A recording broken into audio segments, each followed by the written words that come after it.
बार क्या हुआ, हमारे देश के किसी कॉरपोरेट ने इस टाइप का statue of national liberty liberty what ever the name is, unity बनाने की कोशिश कर रहे थे। तो उनको बनाने का मन था कि वर्ल्ड का बेस्ट बने, वर्ल्ड का बेस्ट और वर्ल्ड का सबसे हाइट में ज्यादा बने, जो कि वो है भी।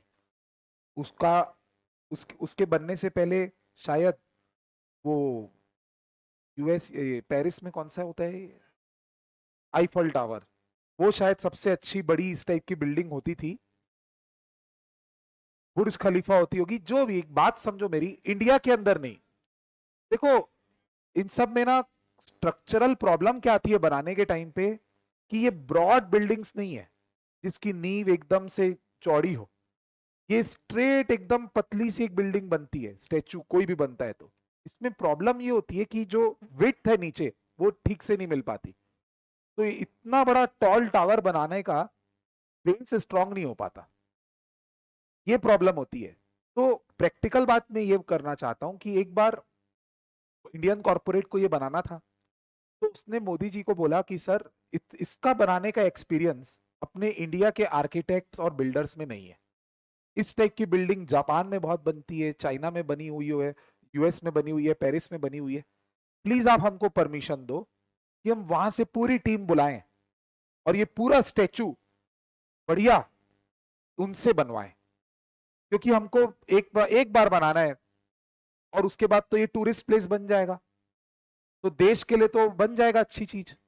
मोदी जी एकदम से गुस्सा हो गए मीटिंग में, बोले मैं तुमको कॉर्पोरेट सोशल रिस्पॉन्सिबिलिटी के लिए काम दिया हूं, तुम अगर मेरे को ये बोलते कि ये पूरा का पूरा प्रोजेक्ट जो 7-8 हजार करोड़ रुपए का है, ये पूरा मेड इन इंडिया होगा, तो मेरे को ज्यादा खुशी होती। क्योंकि मेड इन इंडिया होगा तो आर्किटेक्ट भी इंडिया का बनेगा, होगा लेबर भी इंडिया का होगा, रॉ मटेरियल भी इंडिया का आएगा, कितने 4-5 साल तक बनते रहेगा तो कितने लोगों को रोजगार मिल जाएगा। वो होती ना यार सोशल रिस्पॉन्सिबिलिटी। ऐसा मोदी जी ने उस कॉर्पोरेट को बोला। कॉर्पोरेट वाला बोला मोदी जी मैं आपकी बात समझ रहा हूं, पर क्या करें, हमारे देश में वैसे सामर्थ्य नहीं है, रिसोर्सेज हैं पर टैलेंट नहीं है, वैसा बनाने का एक्सपीरियंस नहीं है। इनको नौकरी देने के चक्कर में कल को प्रोजेक्ट ही अच्छा नहीं बना तो पूरा पैसा पानी में चला जाएगा। मोदी जी को लगा ये भी बात सही बोल रहा है, पर मैं भी बात सही बोल रहा हूँ कि इंडिया वालों को मिले ना भाई, बाहर वाले क्यों कमाए। तो बीच का रास्ता निकाला गया। बताओ क्या बीच का रास्ता निकाला गया। बीच का रास्ता ये निकाला गया कि जो एकदम हाईली टेक्निकल काम होगा ना, जैसे प्रोजेक्ट की डिजाइन कैसे होगी, प्रोजेक्ट का एक बार का कंस्ट्रक्शन, जो हाईली टेक्निकल वर्ड होगा वो मैं बताऊंगा, उसके लिए बाहर वालों से कंसल्टेंसी ले सकते हैं, कंसल्टेंसी ले सकते हैं। अच्छा, अपने यहाँ का जो मैन पावर है उनको ये सब बातें पता नहीं है, चलो बन भी गया प्रोजेक्ट, तो उसके बाद उसको मेंटेन कैसे करना है, उसकी सफाई कैसे करनी है, उसकी बार बार अपने को मरम्मत कैसे करनी है, ये भी अपने को नहीं पता।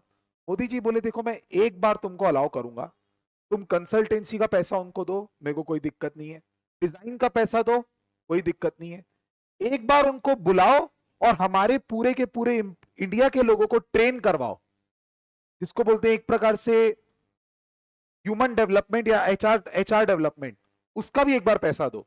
ये 2-3 काम के लिए पैसा दोगे ना तो मैं अलाउ कर दूंगा सीएसआर के लिए उसको। बट इससे ज्यादा पैसा अगर तुमने बाहर वालों को दिया किसी भी और एंगल का, तो तुम्हारा मैं वो प्रोजेक्ट फिर सीएसआर में काउंट नहीं करूंगा। कल को तुम बोलोगे मैं लोहा भी बाहर से मंगाऊं, सीमेंट भी बाहर से मंगाऊं, पूरे के पूरे लेबर भी बाहर से मंगाऊं, बिल्डर भी बाहर का हो, पूरे विदेशी लोग बस गुजरात में काम कर रहे हैं, ये पूरा अगर ऐसे किए ना, करो, मैं मना नहीं कर रहा, मैं उसको सीएसआर नहीं मानूंगा। अगर तुमको सीएसआर मनवाना है तो मैं सिर्फ 3-4 खर्चे या 2-3 खर्चे मैं लिस्ट में लिख के दे रहा हूं, वो इंपॉर्टेंट खर्चे वो बाहर वालों के थ्रू करवा सकते हो, उसके आगे के खर्चे बाहर वालों के करवाओगे ना, मैं उसको सीएसआर नहीं मानूंगा। बस, तो अपना क्वेश्चन इस वक्त ये है कि सीएसआर प्रोजेक्ट में कौन कौन से खर्चों के लिए हम लोग विदेशी संस्थाओं को पैसा दे सकते हैं और वो सीएसआर में काउंट हो जाएगा। बस याद रखना बेटा, इतनी छोटी सी बात है, मैं पूरा आपको एग्जाम्पल के साथ बता रहा हूं, पढ़ के देखिए।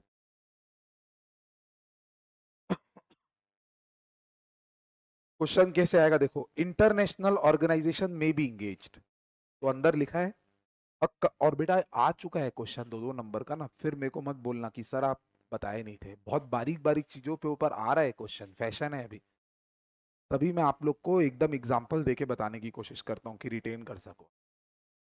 अ कंपनी में engage international organisation for designing, monitoring, evaluation of CSR project. ऐसे ही मैं कीवर्ड एक बना रहा हूं इसका, डेमो, जिसमें D for designing, E for evaluation और MO फॉर मॉनिटरिंग है. पूरा मॉनिटरिंग ही MO है. For demo of CSR project और programme as per it CSR policy, as well as for capacity building of their own personnel. इस लाइन का मतलब तो बताओ बेटा. Capacity building for own personnel का मतलब, ये टेक्निकल वर्ड है. इसका ये मतलब है कि कर्मचारी कंपनी के ही होंगे. कर्मचारी किसके होंगे? कंपनी के. उनकी ट्रेनिंग हो जाएगी फॉरेन वालों की तरफ से.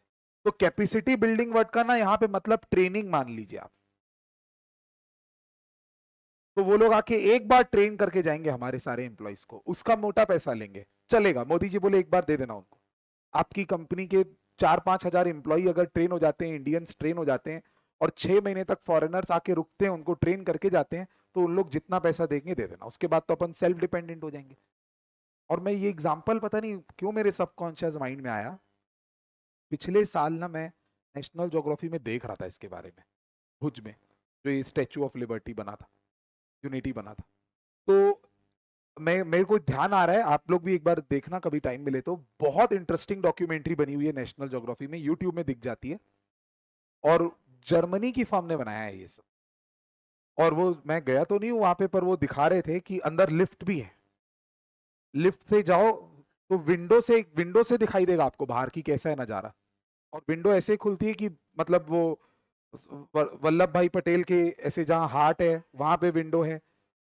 तो बंद रखोगे तो हार्ट दिखे, खोल के देख तो अंदर से साफ सफाई वगैरह कैसी होगी, एक एक चीज अंदर का भी व्यू दिखाए थे उस डॉक्यूमेंट्री में.